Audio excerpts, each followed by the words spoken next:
वंदे बोधमयम नित्यम गुरुम शंकर रूपिणम यमाश्रितो ही वक्रोपी चंद्र सर्वत्र वर्तते सतिता चंद्र रूपाय विश्वोत्पत्त्यादि हेतवे तापत्रय विनाशाय श्री कृष्णाय वयम। हमेशा मनुष्य को जिस तत्व की जिज्ञासा होती है, जिस तत्व की जानकारी के लिए उसका जन्म होता है, वो निरंतर अपने जीवन में उस तत्व को पाने के लिए भटकता रहता है। बहुत सौभाग्यशाली लोग होते हैं जो जीवन के मर्म को समझ पाते हैं, जान पाते हैं और जीवन को उस दिशा में ले जा पाते हैं। ये तभी संभव है जब आपके जीवन में गुरु हो, गुरु नहीं सदगुरु हो, क्योंकि जीवन में गुरु तो सभी हैं, लेकिन जीवन में जब सदगुरु आते हैं तभी आपको जीवन के उस मर्म और उस तत्व की ओर ले जाते हैं। आज पूरे विश्व के अंदर एक अलग क्रांति लाने वाले, अध्यात्म को युवाओं से लेके प्रत्येक उम्र, प्रत्येक वर्ग के व्यक्ति के मन में स्थापित करने वाले, सोशल मीडिया पे अक्सर हम जिन्हें लाइव देखते हैं, जिनके प्रवचन सुनकर हम प्रफुल्लित हो जाते हैं, जिन्हें हम सुकून का देवता भी कहते हैं, कि जिन्हें देखने मात्र से सुकून का एहसास हो जाता है। वृंदावन की पावन धरा से विश्व संत सदगुरु श्री रितेश्वर जी महाराज आज विजन विद विनायक में पधारे हैं। आपका बहुत बहुत गुरुदेव, मैं स्वागत करने योग्य तो हूं नहीं, लेकिन प्रणाम करता हूं आपको। गुरुदेव, पहला प्रश्न मेरा विजन विद विनायक में एक विजन को लेकर मैं बात करता हूं कि जहां विजन नहीं है, दृष्टि सबके पास है लेकिन विजन सभी के पास नहीं है। तो केवल दृष्टि होने मात्र से लोग वही देख पाते हैं जो उन्हें दिखाई दे रहा है, लेकिन विजन जो नहीं दिखाई दे रहा वह भी उन्हें बताता है। तो गुरुदेव, मेरा पहला प्रश्न यही है कि धर्म और अध्यात्म, ये दो ऐसे शब्द हैं जिसमें आज युवा फंसा हुआ है। हम अधिकतर लोग कहें तो घरवाले भी कहते हैं कि धार्मिक होना चाहिए, फिर थोड़ा जीवन में आगे बढ़ते हैं तो लोग कहते हैं कि आध्यात्मिक होना चाहिए। तो धर्म और अध्यात्म में क्या अंतर है? धर्म शब्द व्यापक है और धर्म, चूंकि हम इंग्लिश पढ़े हुए लोग ज़्यादा हैं मैकोले के कारण ही, तो रिलीजन और धर्म को एक समझते हैं। धर्म शब्द का अर्थ है धार्यति इति धर्म, जो अपने जीवन में सत्य, न्याय, प्रेम, करुणा को धारण कर सके, रख सके, स्वयं आनंदित रह सके और लोगों को भी आनंद दे सके, उसी को धर्म कहते हैं। बीइंग एंड बिकमिंग, जहाँ स्वयं बचना है, बढ़ना है और अपने बचते बढ़ते हुए लोगों को भी बचाना है और बढ़ाना है। धर्म की परिभाषा यही है, पर रिलीजन अलग है। अब आध्यात्म है, हमारा शरीर है, शरीर के बाद इंद्रियां, मन, बुद्धि, चित्त, अहंकार और तब आत्मा आती है जिसको हम कहते हैं मैं हूँ, वो रियल में जिसको आत्मा कहते हैं। आध्यात्म शब्द से ही बहुत क्लियर है कि अध्ययन धन आत्मा। अब तक हमने शरीरों के विषय में पढ़ा है, यद्यपि शरीर के विषय में भी मेडिकल साइंस ने बहुत ज़्यादा अगर पढ़ाई की है तो प्योर रूप से 3 से 4% ही हम जानते हैं अपने शरीर के विषय में। अभी 96% अभी भी अनफोल्ड है। तो शरीर के विषय में भी हमारी पूरी पढ़ाई नहीं हुई है। फिर मन, फिर हमारी ये 10 इंद्रियां, ये जो आँखों से देख रहे हैं, कानों से सुन रहे हैं, नासिका से सुगंध ले रहे हैं, जीवा से रस ले रहे हैं, बोल रहे हैं, ये सारी इंद्रियां हैं। जब सारी इंद्रियां बाहर की ओर देखती हैं, बहिर्मुख होती हैं और मन उसको लाइक करता है, पसंद करता है, मन फिर ट्रांसफ़र करता है बुद्धि को कि भाई मुझे तो ये पसंद है, अब तुम जुगाड़ करो, मुझे ये चीज़ चाहिए। तो ये है स्थिति। इंद्रियां देखती हैं, मन उसको पसंद करता है, बुद्धि को वो ट्रांसफ़र करते हैं। अब इसके ऊपर अगर विवेक नहीं हुआ तो इंद्रियां तो कुछ भी देखती हैं और मन इस बात का निर्णय नहीं करता कि ये शाश्वत है कि नश्वर है, ये बाद में हमारे लिए उपयोगी होगा कि हमारे लिए फांसी बन जाएगा। मन इसका निर्णय नहीं कर सकता। मन का काम है आ जाना कहीं पर, मन को कोई भी चीज पसंद आ जाता है। परंतु जब किसी मनुष्य के भीतर में आध्यात्मिक शक्ति हो और उस आध्यात्म अर्थात आत्मा को जिसने पहचान लिया, आत्मा को जिसने जी लिया, अपने रियल मैं को जिसने पहचान लिया, हम में से ज़्यादातर लोग जितने भी हैं वो क्या कहते हैं, मैं तो मनमौजी हूँ जी, अपने मन के अनुसार जीता हूँ। अच्छा, मनमौजी दुख भी पाते हैं वो। हमने एक बड़ी प्यारी लाइन उसमें देखी है कि कर्म करने में तू होशियार है पर फल भोगने में बड़ा ही लाचार है। कर्म करने में तो सब बड़े होशियार हैं जी, पर जब फल मिलता है तो वहाँ लाचार हो जाते हैं। हो जाते हैं। हम उसको इग्नोर नहीं कर सकते, अवॉइड नहीं कर सकते कि नहीं नहीं मुझे ये फल नहीं चाहिए, अब मिलेगा। तो कर्म करने के पहले अगर विचार अच्छे हों और आत्मा से प्रेषित हों, जो रियल में जी, केवल शरीर के कारण नहीं, शारीरिक 5 मिनट का सुख, मन के 3 मिनट के सुख, आँखों के 2 मिनट के सुख, कानों में कोई ऐसी चीज़ सुननी है जो 1 मिनट का सुख दे और बाकी पूरी जिंदगी हमको फिर निराश करे, परेशान करे। तो आध्यात्मिक शब्द का अर्थ इतना ही है जो अपने बॉडी से ऊपर उठकर अपने रियल रिकॉग्निशन को पहचानने की कोशिश करता है। Who am I, why am I here and what I am doing. ये 3 प्रश्न अगर मनुष्य रोज अपने आप से करे प्रतिदिन, मैं कौन हूँ, यहाँ क्यों आया, क्या कर रहा हूँ और क्या करना चाहिए मुझे, ये ऐसे प्रश्न हैं। यही शायद वेदांत या ब्रह्म सूत्र में भी यही प्रश्न है, कोहम कस्त्वम कुत आयातम, कौन हो, कहाँ से आए हो, क्या कर रहे हो। इस पर पूरा भारतीय सनातन संस्कृति या वैश्विक वैदिक संस्कृति इसी पर निर्धारित है।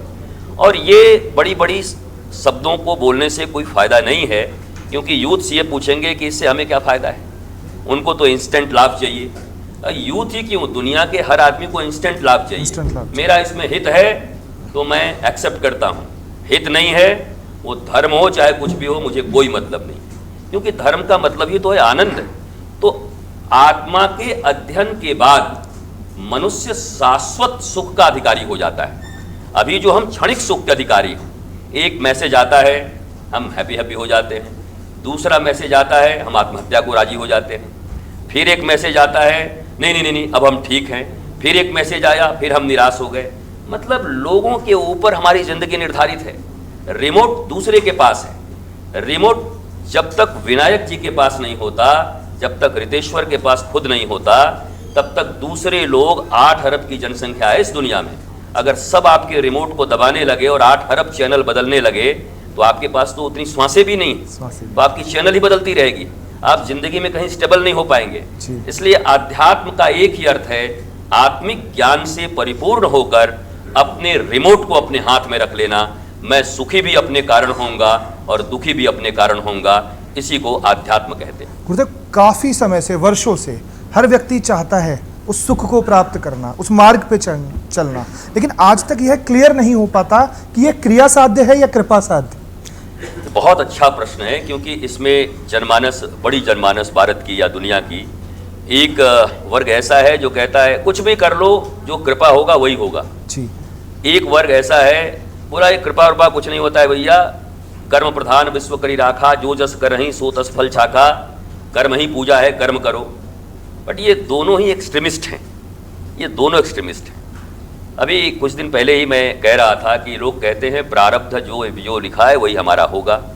अगर सब कुछ डेस्टिनी में है तो फिर आप चुपचाप बैठ जाइए एक जगह पर ऐसे करके, हाथ ऐसे करके कि सब तो लिखा हुआ है, जो आएगा जो जाएगा। हमको अगर यहाँ से गुजरात भी किसी को ले जाना होगा तो कोई हवा आएगी उठा के ले जाएगी, न फिर किसी कार में बैठना है, न किसी फ्लाइट में जाना है जी। प्रारब्ध मजबूत होते हैं, प्रारब्ध के अनुसार जीवन चलता है, ऐसी सनातन संस्कृति मानती है। लेकिन प्रारब्ध को प्रार्थना और पुरुषार्थ से बदला जा सकता है जी। पहले पुरुषार्थ करें और फिर प्रार्थना करें, तो कृपा साध्य और कर्म साध्य ये दोनों ही जीवन है, मीड का जीवन है। अर्जुन कर्म कर रहे हैं, केवल कृपा से काम नहीं हो रहा है। भगवान ने कह दिया तुमको युद्ध लड़ना है, तो अर्जुन कह सकते थे अरे आप तो भगवान हैं, छू दो काम हो जाएगा, चुटकी मार दो, ये सब दुर्योधन लोग चले जाएंगे। भगवान ने कहा चुप रह, मैं कृपा कर सकता हूं। कृपा का अर्थ यह है जो तुम शरीर तक और मन तक सीमित हो, मैं तुम्हें आत्मिक ज्ञान देता हूं। तुम ध्यान से सुनो, और तुम्हारा सारथी बन के भी तुम्हारे साथ रहूंगा। ठीक ठीक जगह पर तुम्हें मैं इंडिकेट करूंगा क्या करना है, पर मानना न मानना तुम्हारे ऊपर होगा, कर्म तो तुम्हें ही करना होगा। तो भगवान श्री कृष्ण ने गीता में यह सिखाया कि हमारा जीवन कृपा साध्य और कर्म साध्य दोनों है। अब आप पूछेंगे पहले कर्म की पहले कृपा? पहले कृपा। अर्जुन के लड़ाई करने के, युद्ध करने के पूर्व कृपा हो रही है। कृपा हो रही है। अब अगर अर्जुन युद्ध शुरू कर दे उसके बाद कृपा करें, तब तक तो बहुत सारा चीज बिगड़ जाएगा, या तो युद्ध करेगा ही नहीं जी। अर्थात हमें करना क्या है, जब तक हम ये नहीं जानते जी। तब तक ट्रक के पीछे लिखा हुआ कर्म ही पूजा है, ये पढ़ पढ़ के, और भ्रष्टाचार करना भी एक कर्म हो जाता है जी। एन केन प्रकारेन सक्सेस एट एनी कॉस्ट, लाशों के ऊपर चढ़ के भी अपनी बिल्डिंगों को बनाना हमारे लिए बहुत पूजा हो जाता है। हम तो कर्मठ आदमी हैं जी, हम तो दिन रात कर्म करते हैं, बट कर क्या रहे हैं? कर्म तो प्रहलाद भी कर रहा है और कर्म हिरण्यकश्यपु भी कर रहे हैं, और दोनों को उसका फल भी मिल रहा है। प्रहलाद कर रहा है according to his mother and his guru. उनकी जो मदर है कयाधु और उनके गुरु नारद, उनके अनुसार वो कर्म कर रहे हैं। तो जितनी भी परेशानियां उनके जीवन में हैं, वो सारी परेशानियां आ तो रही हैं, पर प्रहलाद को इफेक्टेड नहीं कर पा रही हैं। प्रहलाद ओवरकम कर जा रहे हैं। परंतु जब उनके पिता हिरण्यकश्यप के ऊपर परेशानी आती है तो नहीं झेल पाते, क्योंकि वो मन मर्जी हैं, मन मौजी हैं, न गुरु की सुनते हैं, न किसी एल्डर की सुनते हैं, न धर्म की सुनते हैं, इसलिए उनका विनाश हो जाता है। तो ये कथाएं और कहानियां हमें ये बताती हैं कि अगर हम धर्म के पथ पर चलते हैं, ट्रूथ के पथ पे चलते हैं, तो हमारा जिंदगी शाश्वत होगा, हमारे चेहरे पे स्माइल होगी, हम हैप्पी हैप्पी होंगे। धर्म करके हम धर्म के ऊपर कोई एहसान नहीं कर रहे, वो धर्म हमें आनंद देगा, उस धर्म से हमें आह्लाद की प्राप्ति होगी। ऐसा नहीं, ठीक है मम्मी तुम कह रही हो तो मैं 5 मिनट पूजा कर देता हूं, मत कर भाई, वो करने से भी क्या लाभ है? मम्मी के ऊपर एहसान क्यों करना है, पापा के ऊपर एहसान क्यों करना है? आप करोगे तो पाओगे। और अगर यही यूथ को बता दिया गया और समझ गए, तो उनको धर्म की तरफ लाने की जरूरत नहीं पड़ेगी, बल्कि धर्म ही उनका प्राण होगा और वो आध्यात्म युक्त जीवन ही जीना पसंद करेंगे। गुरुदेव, सबसे बड़ा चैलेंज आज के समय पे यही है कि धर्म की तरफ लोग कुतर्क ज़्यादा कर रहे हैं। तर्क की हम बात करें तो तर्क तो तब करें जब इन कहानी को, इन किस्सों को, गीता ग्रंथ सभी को लोग सुने सादर भाव से। लेकिन अधिकतर हम कहें कि लोगों का, अधिकतर यूथ के अंदर भी जब से सोशल मीडिया का काफ़ी ज़्यादा प्रचलन हुआ है और संस्कृति का दुष्प्रचार जब से सोशल मीडिया पर स्टार्ट हुआ है, तो अधिकतर युवाओं को आप कहें कि भगवान कृष्ण किसने देखे, किस गीता कही, वो किसने सही कही। तो सबसे पहली बात कि अर्जुन को कहने वाले भगवान श्री कृष्ण थे, लेकिन आज जब उन्हीं कृष्ण की बातें गीता में है, तो उन बातों पर युवाओं का कैसे हम विश्वास दिलाएं? ये बहुत अच्छा प्रश्न है, क्योंकि देखिए भारत या दुनिया वैज्ञानिकता के आधार पर जीना चाहता है, साइंटिफिक। अब उनको ये बता दिया गया है कि ये जो चीजें हैं ये साइंस से रिलेटेड हैं, और धर्म साइंस के विपरीत है। वो आध्यात्म को साइंस के विपरीत माइथोलॉजी मानते हैं। मिथ शब्द ग्रीक से आया था, हमारा भारत का वर्ड भी नहीं है। तो माइथोलॉजी बता दिया उन्होंने कि हाँ ऐसा ऐसा ऐसा ऐसा ये काल्पनिक चीजें हैं, ऐसी होती हैं। अब जैसे विज्ञान के कसौटी पर कोई चीज जब कसा जाता है और वो प्रूव्ड हो जाता है, तब हम कहते हैं ये वैज्ञानिक है, साइंटिफिक है, ये चीज साइंस से रिलेटेड है।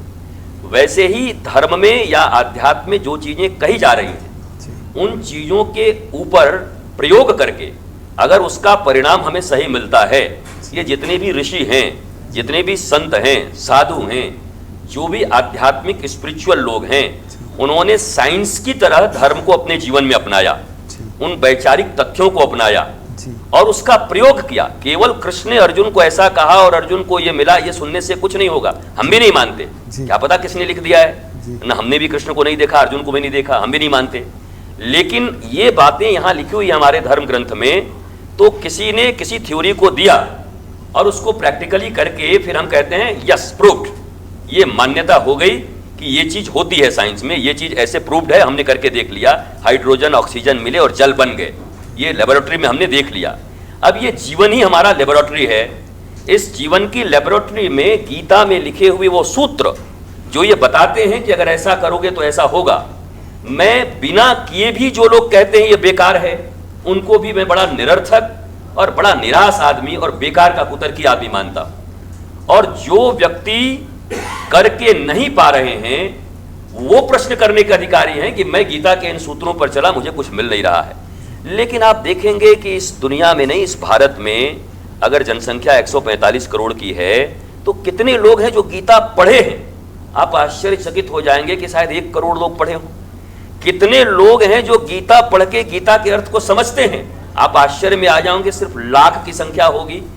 कितने लोग हैं जो गीता को पढ़कर उसके श्लोकों को अपने जीवन में अपनाए हैं? तो मुट्ठियों में संख्या आ जाएगी, ऐसे गिनी हुई, जैसे भक्तों की संख्या उंगलियों पे गिनी। मीरा, कबीर, सूर, तुलसी, नानक, ये सब मुट्ठियों में हैं, भीड़ में नहीं है। ये भीड़ भाड़ शब्द का प्रयोग किया जाता है, मैं अक्सर करता हूं, लोग मुस्कुराते हैं, भीड़ में अक्सर भाड़ ही रहते हैं। देखिए, जब तक सेल्फ रियलाइज्ड पर्सन नहीं बनते, गीता में क्या लिखा है कौन कहता है मानने के लिए? लेकिन अगर लिखा है और मान्यता है कि हमारी संस्कृति का है, भगवान हैं, तो जरा 2-4 दिन प्रयोग कर लेने में क्या तकलीफ है? जब कॉलगेट पे प्रयोग कर ले रहे हैं, कोई आके कह रहा है इसमें नमक है, कि आप क्या विदाउट नमक वाला कर रहे हैं, आप क्या ये कपड़े ले रहे हैं, वो ऐसी ऐसी चीजों का नाम लेते हैं, बॉर्नवीटा, हॉर्लिक्स, उसमें ऐसे ऐसे चीज का नाम लेते हैं जो भारतीय गृहिणियां जानती ही नहीं। बस एम्फीटीडू-फू, अब वो एम्फीटीडू-फू बोले, अच्छा इससे बच्चा बहुत बड़ा होगा, एम्फीटीडू-फू, व्हाट इज एम्फी, वो जानती नहीं गृहिणी, कहती नहीं नहीं इसमें कुछ वैज्ञानिक चीज है, बहुत बड़ा चीज है, इससे मेरा बच्चा बड़ा होगा, और बेचारे उसका प्रयोग कर लेते। तो आप तो सामानों का प्रयोग भी टीवी के या प्रचार या बिलबोर्ड्स के आधार पर या किसी के बताने के आधार पर ही करते हो। तो गीता को बताने वाले संत भी जब गीता को बता रहे हैं और कह रहे हैं कि इसको करके देखो, तो कॉलगेट का प्रयोग कर सकते हो, तो गीता के श्लोक का प्रयोग क्यों नहीं कर लेते? एक बार प्रयोग करके कह दो कि नहीं होता, तो आपके साथ भी लोग खड़े हो जाएंगे, चारवाक दर्शन भी एक और खड़ा हो जाएगा, फिर इग्नोरेंट मूड के लोग खड़े हो जाएंगे। पर ये करोड़ों ऐसे लोग हैं जो करना नहीं चाहते, पढ़ना भी नहीं चाहते, बस अरे मैं इसको नहीं मानता, अरे ये सब बेकार, अरे ये फालतू है, अरे ये सब माइथोलॉजी है, अरे ये सब पौराणिक कहानियां हैं। ये ज्यादा कुतर्की लोग हैं। इनमें साहस होना चाहिए कि अगर बरसों से गीता लिखी हुई है और गीता पर चल करके विद्वानों ने ये कहा है और ऐसा जीवन पाया है, तो मैं भी जरा इस नदी में उतर कर देखूं, तैर कर देखूं। तो ये तैरना नहीं चाहते, दूर से उसको बाय बाय करते हुए कहते हैं ये बेकार है। तो ऐसे लोगों का क्या मूल्य है? विज्ञान में भी ऐसे लोगों का मूल्य नहीं है, साइंस भी ऐसे लोगों को नहीं मानता और आध्यात्म भी ऐसे लोगों को नहीं मानता। और मैं साइंस को 2 भागों में बांटता हूं विनायक जी, एक है स्पिरिचुअल साइंस और एक है मटेरियल साइंस। मटेरियल साइंस को ही केवल साइंस माना जा रहा है इस दुनिया में, और ये बहुत बड़ा दुर्भाग्य है पूरी दुनिया का। स्पिरिचुअलिटी भी साइंस है, मटेरियल साइंस जीवन के बाहर में घट रहा है। ये कुर्सी बन गई, ये टीवी बन गया, ये माइक बन गए, ये सारी चीजें बन गए, ये जितने भी बाहर चीजें इन्वेंशन हो रही हैं, बनाई जा रही हैं, बोला ये सही कंप्यूटर साइंस है, ये साइंस है। लेकिन इनर साइंस, इनर मैकेनिज्म, आपके मन के कारण आप दुखी हैं, आपके थिंकिंग के कारण आप दुखी हैं, बोला गया ओवर थिंकिंग ये कर रहा है इसलिए दुखी है, डिप्रेशन में है। तो इसका तो साइंस आपको पता ही नहीं है। बाहर की सारी वस्तुएं मिलकर के भी अगर अंदर से व्यक्ति गड़बड़ है तो कोई भी चीज उसको सुखी नहीं कर पा रही है। डनलप पे बैठा हो, एसी में बैठा हो, मर्सिडीज में बैठा हो, पर चिंता उसको सताई जा रही है। पर अब इनर साइंस की भी जरूरत आ गई है कि भैया इनर साइंस तो पढ़ो, उसको तो प्रूव करो, बाहर चीजें बने, वैज्ञानिक रूप से हम उन्नत हों। धर्म इसका विरोधी नहीं, हम तो रोज चाहते हैं नई नई चीजें बने। हम आप यहाँ बैठे हैं, हम तो चाहते हैं कि इस कुर्सी पे बैठे बैठे हम अपने जगह पे पहुंच जाएं, जहां जाना है, उतर के गाड़ी में भी न बैठना पड़े। विज्ञान ऐसा हो जाए कि अब ऐसे बटन दबाएं और यहाँ से फिर अपने कमरे में, और फिर विनायक जी बुलाएं तो फिर दबाएं और फिर हम यहाँ पर आ जाएं। हम तो इसके पक्षधर हैं, हो जाएं। पर भीतर में जो तूफान चल रहा है, सब कुछ होते हुए भी सेलिब्रिटीज गोली मार रहे हैं अपने आप को, कोई अपने आप को झोंक दे रहा है, छत से कूद जा रहा है। टीवी के अच्छी अच्छी एक्ट्रेस आपने देखा रिसेंटली, कितने ने अपने आप को खत्म कर लिया। एक गांव में गोबर पाथने वाली कन्या, बच्ची, उसके पास तो कोई ग्लैमर नहीं है, कुछ नहीं है, वो पता चला हंसते हुए जी रही है।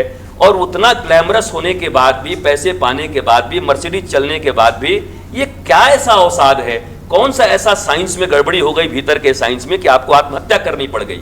और मैं यही चीज बार बार कहता हूं, जितने भी विकसित राष्ट्र हैं, ज्यादातर जहां ज्यादा पैसे हैं, ज़्यादा कमाई है, ज़्यादा दवाई है, वहीं पर सबसे ज़्यादा आत्महत्याएं हैं और सबसे ज़्यादा डिप्रेशन है। और मैं बार बार कहता हूँ, ये रिश्ता क्या कहलाता है?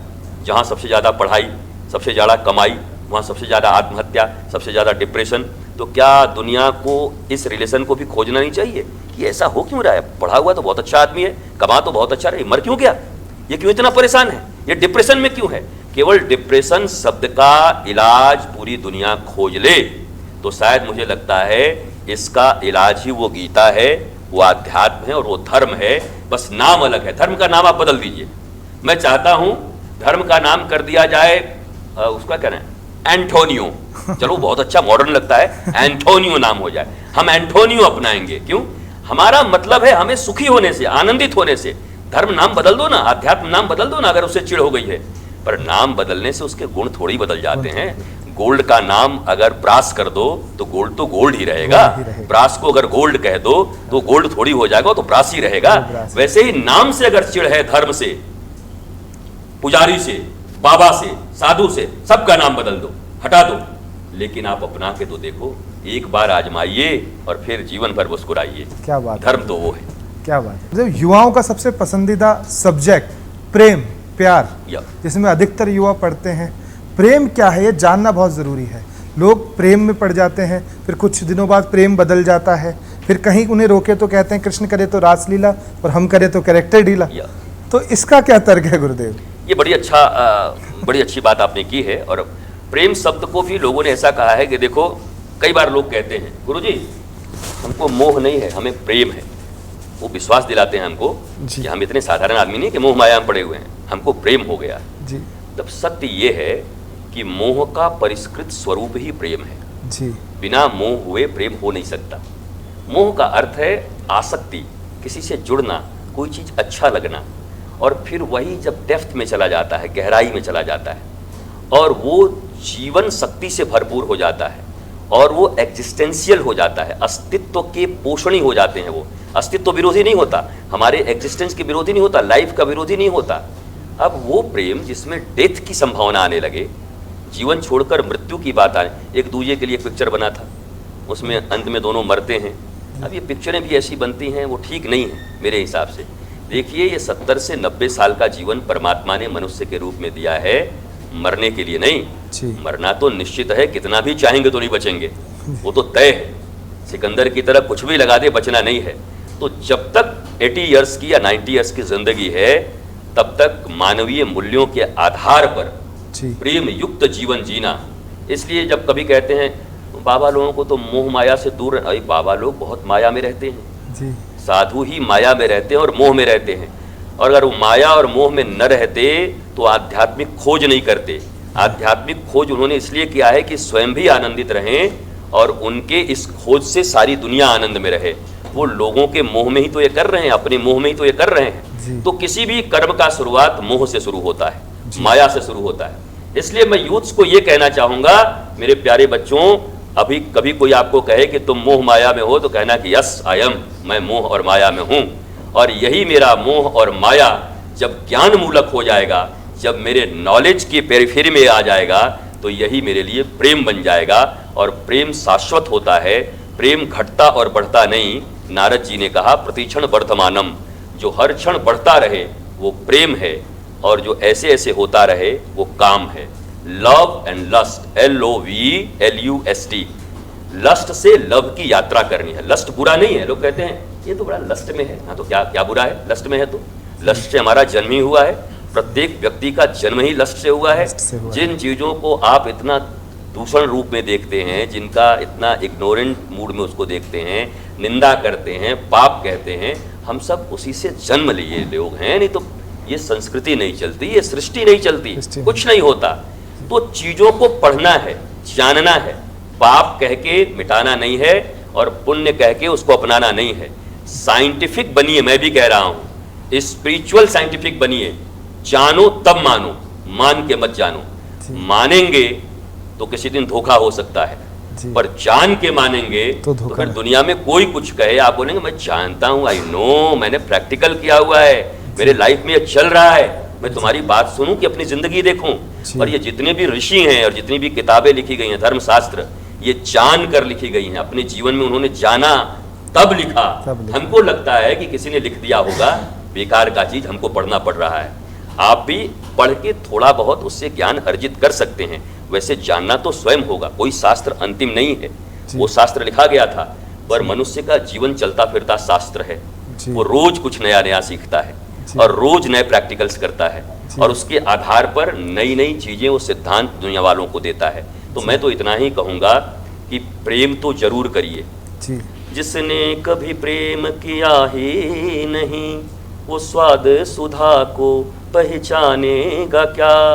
जिस बंदर ने इमली ही चखी, वो स्वाद सुधा को पहचानेगा क्या।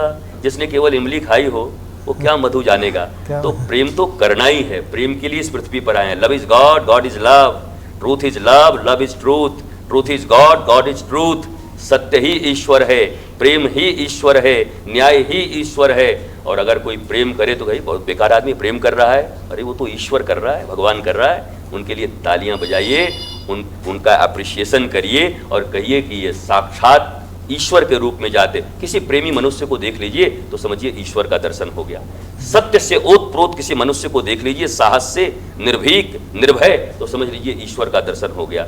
इसलिए मोह से शुरू हो और प्रेम पर विश्राम हो। प्रेम करना चाहिए, मोह भी करना चाहिए। जी गुरुदेव, राधा कृष्ण का जो अटूट रिश्ता प्रेम का कहते हैं कि सबसे बड़ा प्रतीक प्रेम का कोई है, तो आज हमारी संस्कृति के अंदर या पूरे विश्व में राधा और कृष्ण का है। लेकिन उसी का जब हम मटेरियलिज्म में बात करें तो लोग, अगर रुक्मणी होते हुए कोई और राधा हो जाए तो कलेश हो जाए।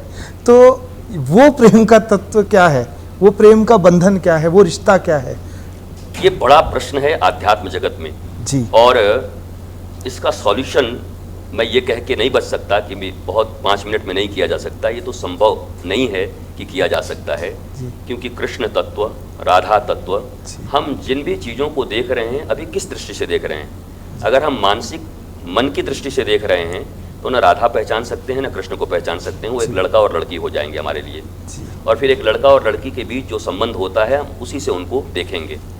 ये सारी चीज़ें कब आती हैं बोला, जब आत्मज्ञान हो जाता है, बॉडी से जब ऊपर उठ जाते हैं, जब केवल बॉडी पे हमारी दृष्टि नहीं रहती। आत्मिक बात जो हम करते हैं कि मैं एक आत्मा हूँ, अजर हूँ, अमर हूँ, मैं मरने वाला नहीं। तो आत्मा में कोई लिंग नहीं होती, ना कोई स्त्री होता है ना कोई पुरुष होता है। अब राधा तत्व को कहा जाता है, कृष्ण है आह्लाद, आनंद, ईश्वर, और राधा को कहा जाता है उनके अविरल प्रेम की धारा है। वो कृष्ण के अविरल प्रेम की धारा को ही राधा कहते हैं। आपने सुना होगा, लोग कहते हैं राधे राधे जपो चले आएंगे बिहारी। राधा पहले, बिहारी बाद में, ऐसा है। और ये सही है। भगवान कब आते हैं जीवन में? जब पहले भक्ति आती है। भक्ति आएगी तो भगवान आ जाएंगे। राधा भक्ति तत्व हैं। जीवन में भक्ति, भक्ति का अर्थ होता है जुड़ना। भक्ति का अर्थ ये नहीं अगरबत्तियाँ हो गई, केवल घंटियाँ बजाना हो गया, लाल नीले कपड़े पहन करके पेड़ में बांध देना हो गया, ऐसा नहीं हो गया। भक्ति का अर्थ है मैं शरीर से ऊपर उठकर अब अपनी उस आत्मा से जुड़ रहा हूँ जो अमर है, जो दुखी नहीं होता, जिसको कोई दुखी कर नहीं सकता, जिसको कोई मार नहीं सकता, उससे जुड़ने की प्रक्रिया को ही भक्ति कहते हैं। भक्ति शब्द को इतना हमने सहज बना दिया है, सहज क्या, इतना विकृत बना दिया है कि अब तो आप डंडे भी पीटते हैं, 2 डंडे पीट करके डांडिया कर लेते हैं और आप कहते हैं हम निराश कर लिया जी। और आप ही का ये देश है, जब महारास का समय आता है, डांडिया होती है, तो हमारे यहाँ बहुत सारे मार्केटिंग के लोग भी हैं, वो मार्केटिंग का एनालिसिस करके रख देते हैं कि भैया जहाँ पर ये डांडिया हो रहा था वहाँ पर सबसे ज़्यादा ये चीज़ बिका। तो आपके धर्म के ऊपर आक्षेप हो जाते हैं कि ये कौन लोग हैं। इस डांडिया में तो शरीरों के ऊपर नियंत्रण का विधान है। हमारे नवरात्रा में ये कौन लोग हैं जो शरीर के सुख के लिए नवरात्रा मना रहे थे। तो चीज़ें तो बहुत कुछ हैं। शरीर के स्तर पर जब भी हम राधा और कृष्ण को जानना चाहेंगे तो ये जो गली मोहल्लों में हो रहा है वही होगा, शर्मा जी की बेटी वर्मा जी की बेटे के साथ भाग गई, रासलीला चल रहा है, ये वही कहेंगे। अब रासलीला शब्द का अर्थ होता है कि आत्मा और परमात्मा के मिलन को रास कहते हैं। या मैं ये कह सकता हूँ, जो अभी नॉलेज आपके पास नहीं है, हु एम आई, मैं शरीर हूँ, रो रहा हूँ, मर रहा हूँ, इसी को सुखी करने में लगा हुआ है, कभी सुखी होना नहीं है। तो शरीर से आत्मा का मिलन जब हो जाए, उसकी यात्रा हो जाए, तो उसको महारास कहते हैं। जीवात्मा और परमात्मा का मिलन हो जाए उसको महारास कहते हैं। एक शंका में डूबा हुआ आदमी, लंका में रहने वाला, जब विश्वास के वृंदावन में अवस्थित हो जाए तो उसको महारास कहते हैं। तो महारास की प्रक्रिया कोई डांस का फॉर्म नहीं है कि दो डंडे उठाए, डांस करने लगे, लड़के ने लड़की को देखा, लड़की ने लड़के को देखा, घाघरा चुनरी पहने और हमने पीले कपड़े पहन लिए और हम कृष्ण और राधा हो गए। आप नौटंकी तो कर सकते हैं, आप ड्रामा तो कर सकते हैं, लेकिन राधा और कृष्ण के तत्व को समझे बिना राधा कृष्ण तत्व का जो लाभ जीवन में है वो आपको नहीं मिलेगा। आप नहीं समझेंगे तो नहीं मिलेगा। कृष्ण का तो कुछ बिगड़ना है नहीं, राधा रानी का तो कुछ बिगड़ना है नहीं। आप पूजा करो तब भी उनका कुछ मतलब नहीं, न करो तब भी मतलब नहीं। तो मैं इतना ही कहूँगा कि बॉडी के स्तर पर जी रहे लोगों को राधा और कृष्ण के विषय में समझाना it's too much difficult, it's quite impossible. ये संभव नहीं होगा। जो थोड़ा साधक होगा, जो इस दिशा में आगे बढ़ा होगा कि अब मन मेरे ऊपर रूल नहीं करता है, अब मैं मन के ऊपर रूल करता हूँ। खेल तो इतना ही है, मन आपके ऊपर रूल कर रहा है या आप मन के ऊपर रूल कर रहे हो। ये जितने भी लोग हैं आप पूछेंगे, सब मन के रूल किए हुए लोग हैं। मेरा मन किया मैं चला गया, फिर क्या हुआ, मैं फंस गया, अब मरूं। मेरा मन किया मैंने ये किया, अब क्या हुआ, बोला मैं मर रहा हूँ। क्या हुआ, मैंने उसको देखा, मुझे बहुत अच्छी लगी, पसंद आ गई, फिर उसके मन के बारे में मैं नहीं जानता था, अब जान के मैं, अब तो मैं मर गया, बर्बाद हो गया। तो मन देख लिए होते, मन देखने का आपके पास कोई थर्मामीटर नहीं था, कोई शायद दूरबीन नहीं था। हमने तन देखे, तन से रिश्ते बनाए, और जब मन से पाला पड़ा तो हम बाप बाप करने लगे। अरे भगवान, हमने क्यों इसको पसंद किया था। I love you, I leave you and I kill you, ये 3 स्टेज हैं। लव हुआ, लीव हुआ, अब लीव से भी नहीं, बिना मैं तेजाब तेरे मुंह पे मारे छोड़ूंगा नहीं। यही तो घटनाएं हो रही समाज में, लव में और तेजाब, how is it possible. Body के स्तर पर किए गए प्रेम अंत में नरक ही पैदा करते हैं। बॉडी के बिना प्रेम हो भी नहीं सकता, लेकिन केवल बॉडी से प्रेम हो भी नहीं सकता। इस सत्य को युवा जब समझ जाएंगे, मनुष्य जब समझ जाएगा, तो शायद वो आध्यात्म की ओर मूव करेगा कि बॉडी तो प्रोमिनेंट है ही, पर इस बॉडी को गवर्न करने वाली जो आत्मा है, जो नॉलेज है, चलो आत्मा फात्मा छोड़ दो, आत्मा लोग पहचानते नहीं, नॉलेज, ज्ञान, जिस ट्रिक से हम अपने मन को भी चला सकते हैं, मन को बहला सकते हैं, मन को अपने कंट्रोल में कर सकते हैं। ये आंखें बार बार गंदी चीजें देखनी चाहती है और हम आंखों के ऊपर नियंत्रण कर दें अपने मन और अपने ज्ञान के अनुसार, तो हम हो गए ना मालिक। पर आंख हमको खींच के ले जाए, कान हमको कहीं खींच के ले जाए, हमारा टांग कहीं खींच के हमको ले जा रहा है, तो हम गुलाम हैं। आध्यात्म, धर्म या राधा कृष्ण गुलामों को मालिक बनाने की एक पद्धति है। अगर गुलाम से मालिक बनना चाहते हैं, 29 साल की आयु में पत्रकारिता के जगत में, सच बेधड़क में, वास्तव में पूरे प्रदेश और देश में नाम रोशन करने की दिशा में, और रोशन इसलिए नहीं, अपनी तो खुशी है तुलसीदास की तरह, स्वांतः सुखाए, विनायक को अपना सुख होगा कि मैं इतना काम करूंगा, अपना सुख प्रमुख होता है, पर इसी सुख से करोड़ों लोग भी सुखी हो रहे हैं। अगर यहां से वास्तव में सच बेधड़क तरीके से कहा जाने लगा, तो समझ रहे हो आप दुनिया में कितना परिवर्तन आ जाएगा। सत्य के अभाव में ही तो लोग दुखी हैं, और बेधड़क तरीके से अगर हम सच कहने लगे तो लोगों को अपील करेगी, लोग उसको अपनाएंगे। तो 29 साल की अवस्था में बहुत सारे प्रैक्टिकल करके विनायक जिस स्थान पर बैठकर राधा कृष्ण और अपने इस शो की शुरुआत श्लोक से करते हैं, तो ये एक बड़ी बात है ना कि अपने आध्यात्मिक श्लोक से शुरुआत करते हैं। न गुरुर्धिकम तत्वम न गुरुर्धिकम तपः तत्व ज्ञानात् परम नास्ति तस्मै श्री गुरुवे नमः। हमारे श्रीमद् भागवत में एक इतना प्यारा श्लोक है जहाँ पर कहते हैं, देहिस्थिमान सरुधिरे विमतिम त्यजत्वम जाया सुतादिषु सदा ममताम विमुंच पश्चानिशम जगदिदं क्षणभंगनिष्ठ वैराग्य राग रसिको भवभक्तिनिष्ठ धर्मं भजस्व सततं त्यज्य लोक धर्मान् सेवस्य साधु पुरुषान् जहि काम तृष्णाम अन्यस्य दोष गुण चिंतनमासु मुक्तवा सेवा कथा रसमहो नितराम पिबत्वम। अगर केवल इसका हिंदी अर्थ बच्चे जान जाएं तो कहेंगे oh my God, Dale Carnegie का बाप है ये तो। ये जितने भी बुक्स आज तक लिखे गए हैं, ये इतना ज्यादा उनको इंप्रूव कर देगा, उन बच्चों को जीवन की सच्चाई से परिचित करा देगा। पर हम भी कथा ऐसे सुनते हैं, पंडित जी आते हैं, वो ओम नमो करते हैं, और हम कराने वाले भी कहते हैं, पंडित जी हम 100 रुपया ज़्यादा दे रहे हैं, 10 मिनट में कंक्लूड करिए, अपने को कहीं जाना है। ना हम सीखना चाहते हैं, ना वो सिखाना चाहते हैं। जब वो भी वो कहेंगे नो मैं नहीं करता आपके घर में पूजा, नहीं करता मैं। जब आपका भाव नहीं इसके प्रति, इस सत्य के प्रति आपके भीतर लगाव नहीं है, इसका आप प्रतिष्ठा नहीं करते, तो मैं ऐसी जगह ग्रंथ बांचने वाला नहीं हूं। तो धर्मपीठ पर बैठे हुए लोगों को भी शाश्वत तरीके से ऐसे जहां तहां धर्म का वाचन करना बंद करना होगा। जहां जो भगवान श्री कृष्ण ने अर्जुन को कहा, अर्जुन मेरी इस गीता को उसको कभी मत सुनाना जो अभक्त, जो सुनना नहीं चाहते, और रसिकों को मत सुनाना। क्यों मना कर दिया भगवान ने? सबको सुनाना चाहिए ना, कि शायद उसमें भक्ति जग जाए। भगवान ने कहा और रसिकों अभक्तों को सुना दोगे तो और कुतर्की हो जाएंगे और धर्म विरोधी हो जाएंगे।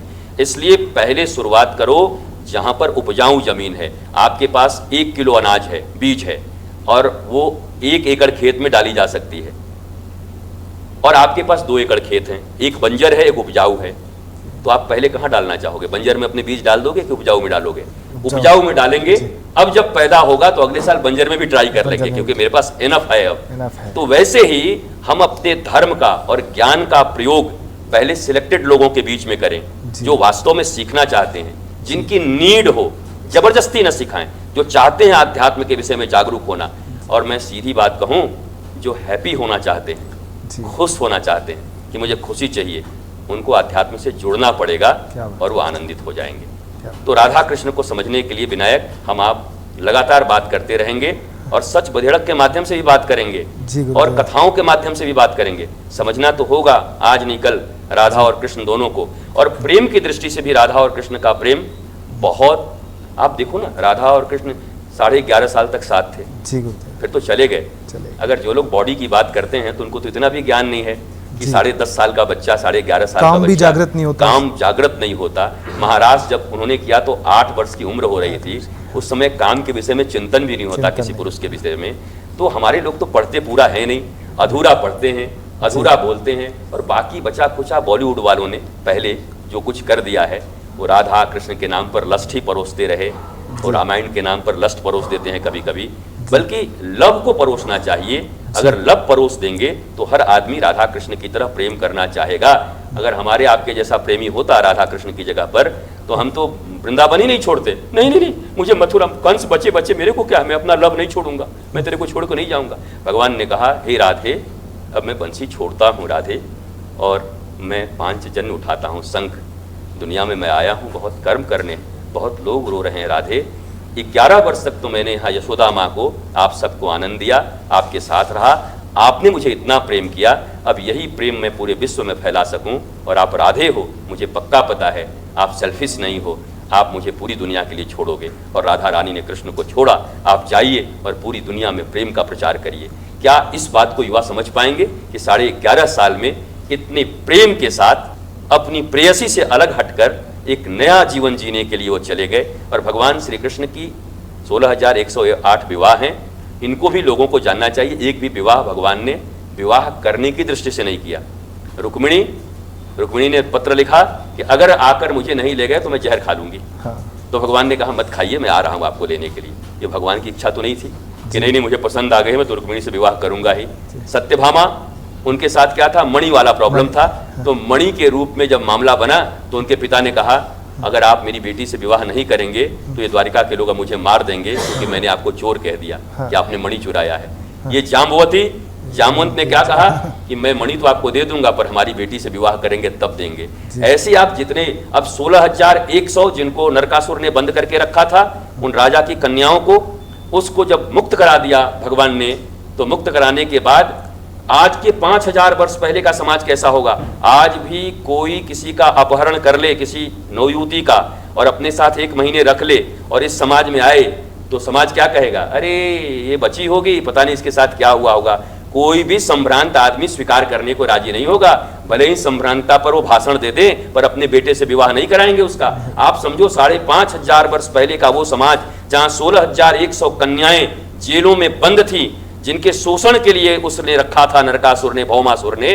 और जब कृष्ण ने मुक्त कराया तो वो रोने लगी कि पहले तो कम से कम इसके जेल में बंद थे, अब तो चारों तरफ हमें गालियां दी जा रही हैं। अरे हमारे पिता भी हमको स्वीकार करने को राजी नहीं, भाई भी स्वीकार करने को राजी नहीं। तब सत्यभामा ने कहा कि तुम चिंता मत करो, अब तुमको कोई पुरुष नहीं, तुमको साक्षात पुरुषोत्तम स्वीकार करेंगे, कृष्ण स्वीकार करेंगे। उन्होंने उस समय 16,100 कन्याओं की मान सम्मान की रक्षा के लिए उन्हें अपनी पत्नी का दर्जा दिया, रानी का दर्जा दिया। आप लस्ट के रूप में इसको नहीं देख सकते, आप काम वासना के रूप में इसको नहीं देख सकते।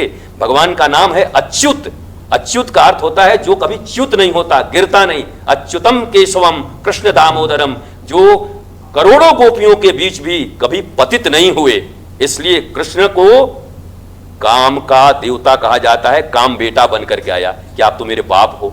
मैं तो शंकर जी को भी एक बार दौड़ा दिया था, आप तो दौड़ते ही नहीं हो, मैं तेरा बाप हूं। तो वही प्रद्युम्न उनका बेटा बन करके आया। तो कथाओं के माध्यम से भी अगर सुनना है तो उसी में सारा अर्थ छिपा हुआ है। और अगर कथा को नहीं मानते, साइंटिफिकली सुनना चाहते हैं, तो वो भी मैं एक्सप्लेन करने के लिए तैयार हूं। बट स्लोली स्लोली, पहले क ख ग घ पढ़ते हैं, ABCD पढ़ते हैं, फिर क से कबूतर पढ़ते हैं, फिर आगे पढ़ते हैं क्या क्या होगा। गुरुदेव, आज आपने बहुत सारे संशय मिटाए, बहुत सारे डाउट्स जो युवाओं के मन में होते हैं। लेकिन इसी विषय में मैं कहूँगा कि आज के समय के अंदर सबसे मुश्किल लोगों के लिए, सबके सबकॉन्शियस माइंड में है कि हम सदगुरु को कैसे पहचानें, क्योंकि बहुत सारे केसेस होते हैं। आस्था होती है, श्रद्धा होती है, हरा ही शिष्य धन शोक न हरई, वह सब गुरु नरक में पड़े।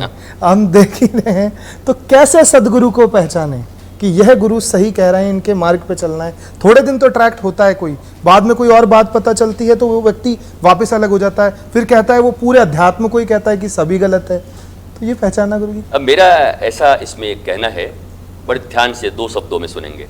हमारे शरीर में रोग आते हैं जी, तो हम अपने शरीर को मार तो नहीं देते, उसका इलाज करते हैं जी गुरुदेव। किसी भी व्यक्ति के संपूर्ण व्यक्तित्व को देखना चाहिए जी गुरुदेव, उसके हर फैकल्टी को देखना चाहिए, हर एरा को देखना चाहिए। आप विश्वामित्र को जानते होंगे। विश्वामित्र तपस्या कर रहे थे और तपस्या करने के बाद मेनका उनके जीवन में आ गई। मेनका के साथ उनका संबंध हुआ और फिर शकुंतला नाम की पुत्री उनको प्राप्त हुई। शकुंतला और दुष्यंत का विवाह हुआ, फिर उनसे भरत नाम के पुत्र का जन्म हुआ। उसी से देश का नाम भारत पड़ा। तब तो हम ये कह सकते हैं कि नाजायज बेटे के, नाजायज औलाद के नाम पर ये भारत पड़ा है, तो देश के लिए शर्मनाक विषय हो जाएगा फिर ये। अब मैं ये कहता हूँ, जरा सुनिए। वो विश्वामित्र हैं। विश्वामित्र एक तपस्या कर रहे हैं एंड ही इज़ ऑनेस्ट अपनी तपस्या के लिए। बट उसी बीच में एक बहुत खूबसूरत महिला आ जाती हैं उनके जीवन में। और खूबसूरत महिला हो, पुरुष हो, खूबसूरती से अट्रैक्ट होना कोई बुरी बात तो नहीं है, कोई गलत तो नहीं है, सारी दुनिया होती है। बड़ा सुंदरता जीवन में देखने के लिए है, सुंदरता अपनाने के लिए भी है, सुंदरता धारण भी करने के लिए है। तो स्त्री के सौंदर्य को इतना बुरे रूप में क्यों देखा जाता है? सारी फिल्में स्त्री के सौंदर्य पर बन रही हैं। हीरोइन अच्छी ना हो तो फिल्म न चले। आपको हीरोइन अच्छा चाहिए तो फिल्में तो आप बना रहे हैं स्त्री के सौंदर्य पर उसी जीवन में जब कोई वो काम कर लेता है, किसी से वो अट्रैक्ट हो जाता है, तो आप कहते हैं आदमी बड़ा खराब है, बड़ा गंदा है। मैं आपसे पूछता हूँ, जो लोग हमारे धर्म को नहीं जानते, शास्त्र को नहीं जानते, वही छोटी मोटी बातें करते रहते हैं।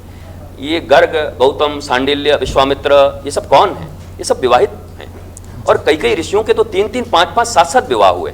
मैं जिस वृंदावन धाम से आ रहा हूँ, जहाँ मेरा आश्रम है, वो सौभरी ऋषि का स्थान है, सौभरी ऋषि का क्षेत्र है। सौभरी ऋषि ने भगवान राम के पूर्वज मानधाता के 50 पुत्रियों के साथ विवाह किया। उनका 50, पहले विवाह बहुत ज़्यादा होते थे, लोग ज़्यादा लोगों से विवाह कर लेते थे। तो इन सब चीज़ों को लेकर के किसी व्यक्ति की प्रोडक्टिविटी या किसी व्यक्ति की सैंक्टिटी या समाज के प्रति किया गया उसका कर्तव्य, उसका आप लोप नहीं कर सकते। अगर किसी व्यक्ति के जीवन में चलो थोड़ा सा कहीं आपको लगता है कि ये एरर है, तो वहां एरर है ना। इस टीवी में कहीं पे कोई एरर आ गया तो टीवी थोड़ी फोड़ देते हैं, उस एरर को दूर करते हैं। यहाँ पे आपके साउंड में कोई एरर आ गया तो उस पार्ट को रिमूव करते हैं, पूरा सब कुछ रिमूव नहीं करते। तो मनुष्य भी चलता फिरता एक पूरा का पूरा भगवान का बनाया हुआ समझ लो यंत्र ही है। अगर किसी पार्ट में कोई एरर आ गया है तो ये पत्थर लेकर के क्यों खड़े हो जाते हैं कि भैया वो तो बड़ी अच्छी बात है यार, हमारी बात सुनो, ऐसा एक इंसाफ सुनो, जिसने पाप न किया हो, जो पापी ना हो, पहला पत्थर वही मारे। तो ऐसा तो है नहीं, दुनिया में कोई ऐसा नहीं है कि जिसने पाप शब्द, कोई अट्रैक्ट हो सकता है स्त्री से, कोई बच्चों से अट्रैक्ट हो सकता है, किसी के जीवन में कोई एक चीज खराब आ सकता है। अब मैं आपको एक बात बताता हूँ कि संतों को कैसे पहचाने, साधुओं को कैसे पहचाने। किसी पर हमारी आस्था होती है और हम फिर कुछ सुन लेते हैं तो हमको बड़ा बुरा लगता है। क्या बुरा लगता है मुझे ये समझ में नहीं आता।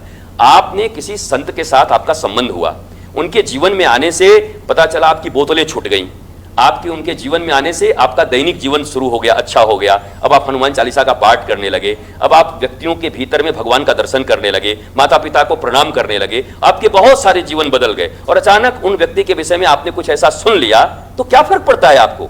आपका जीवन तो बदल गया ना। आपके लिए तो जस्ट लाइक अ गॉड, भगवान की तरह हैं, जो आपके विकृत जीवन में आकर के इतना प्रभाव पड़ा आपके भीतर कि आपका सारा जिंदगी बदल गया। अब आप आध्यात्म से क्यों नफरत कर रहे हो? मुझे ये समझ में नहीं आता। आध्यात्म तो आपकी जीवन पद्धति है। आध्यात्म, हम करें पानी में, एक दिन हमने क्या देख लिया, पानी में हमने देख लिया कि कीचड़ मिला हुआ था, हमको पानी से नफरत हो जाएगा? जल से? अब क्या पियोगे? अरे उस पानी में किसी ने जहर डाल दिया था तो हमको जल से नफरत होता है? उस जहर से नफरत है। जहर डाल करके पानी पिएंगे तो मर जाएंगे। भैया ये मनुष्य का जीवन है। यहां रामकृष्ण परमहंस से भी पूछा गया कि ठाकुर, काम क्रोध मद मोह लोभ सब मिट गया? बोला अगर सब मिट जाए तो ये शरीर टिकेगा ही नहीं, ये सीमित मात्रा में रहते हैं, मिटेगा कुछ नहीं, इनको एडजस्ट करो। कैसे? टुवर्ड्स एग्जिस्टेंस, जिससे किसी का नुकसान न हो। प्यार करना क्या खराब है? बलात्कार खराब है, उसकी सजा होनी चाहिए जिंदगी में जी। कोई किसी का बलात्कार करे तो मृत्यु की सजा दीजिए, पर अगर कोई किसी से प्रेम करता, उसके शारीरिक संबंध भी हैं, आपको क्या प्रॉब्लम है? आपकी फिल्में तो वही बन रही हैं, आपका समाज तो वही है, बिलबोर्ड्स पर तो आपके प्रचार वही कर रही हैं, आकर के अभिनेत्रियों से करवा रहे हैं। आप किसी भी कार्यक्रम का, गणेश जी के पांडाल का उद्घाटन अभिनेत्री से करा रहे हैं, और वो सौंदर्य की देवी होती हैं, सुंदरता को ही वो बिखेरती हैं। तो मुझे नहीं लगता कि ये दो तरह का जीवन क्यों लोग जीते हैं। युवाओं को बहुत स्पष्ट होना होगा।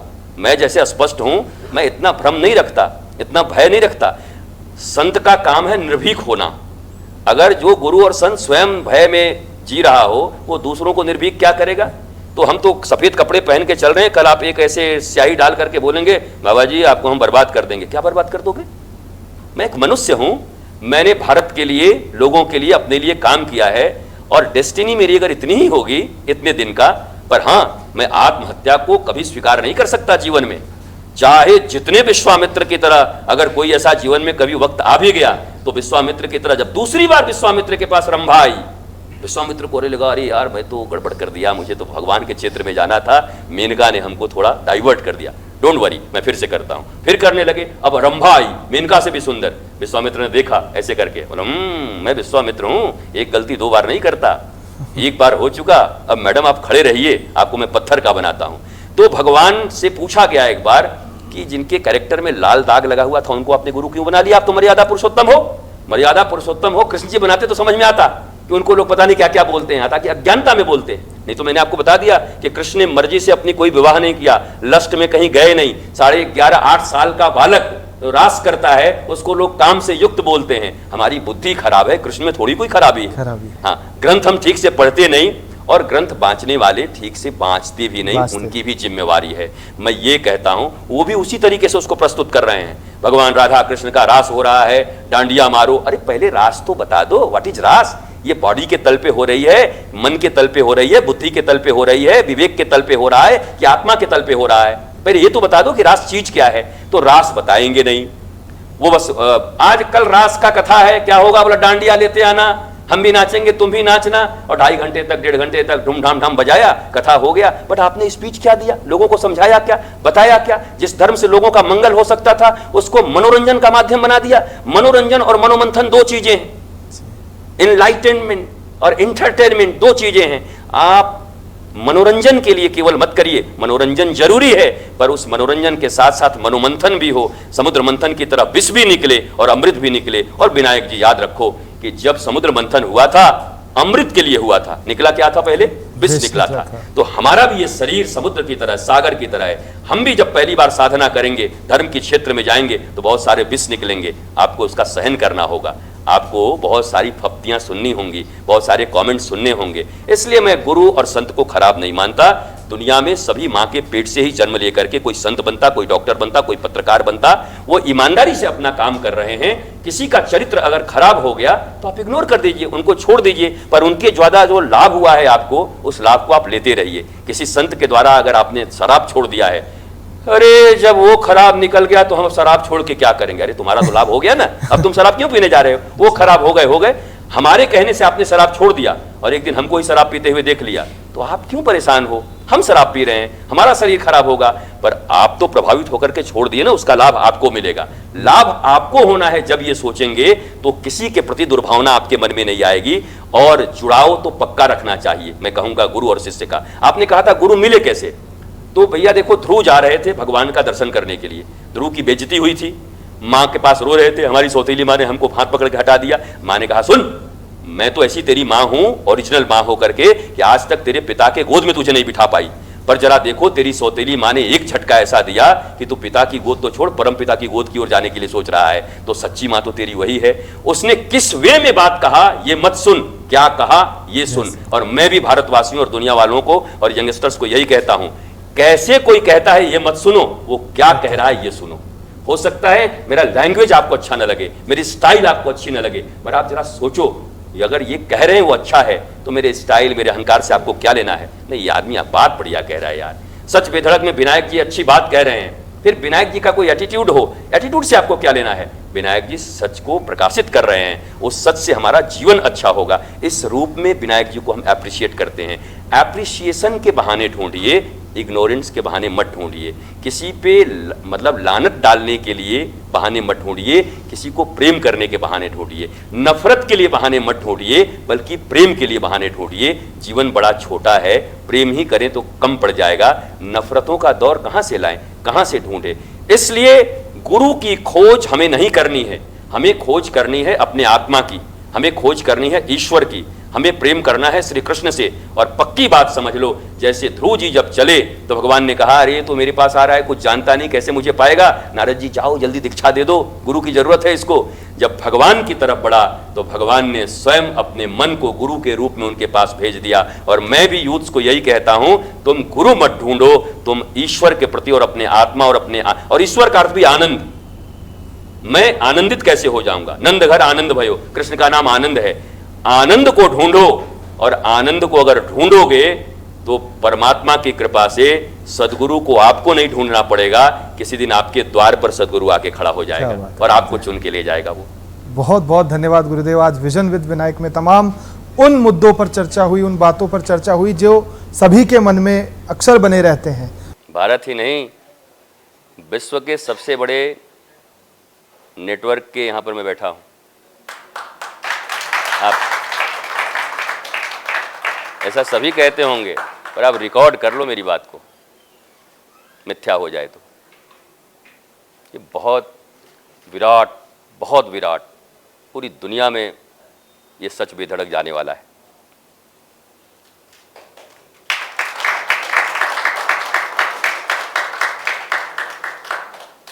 तो उनकी कर्मठता और मेरा विश्वास और आप लोगों का इतना जल्दी सब मैं देख रहा हूँ। हमारी विनायक की मुलाकात कल विनायक मुझे बता रहे थे, जब वो YouTube का ये करते थे वहाँ हुई थी, वहाँ हमारी चर्चा हुई, बातचीत हुआ। आज कहाँ हैं आप? अगले साल कहाँ होंगे आपको खुद पता नहीं। हाँ, कहाँ बैठे होंगे, कैसे बैठे होंगे?